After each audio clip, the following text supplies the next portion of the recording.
Welcome guys, and today I'm going to show you how we can put PSP into sleep mode.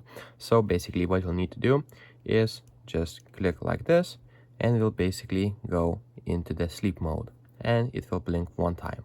And now if we turn it back on, you'll see that PSP is going to go back on pretty quickly, and by default this will be on the power save settings and it will be on 10 minutes. As you can see, auto sleep 10 minutes. You can change that to completely off 5 minutes or 15 minutes.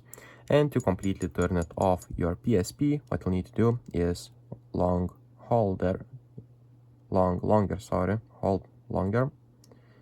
and that is turned on PSP, because if you turn on right now it will take some time. So that's pretty much it, guys. If this video was helpful, please make sure to subscribe to Guide to Everything, comment down below for the algorithm, and see you in the next one.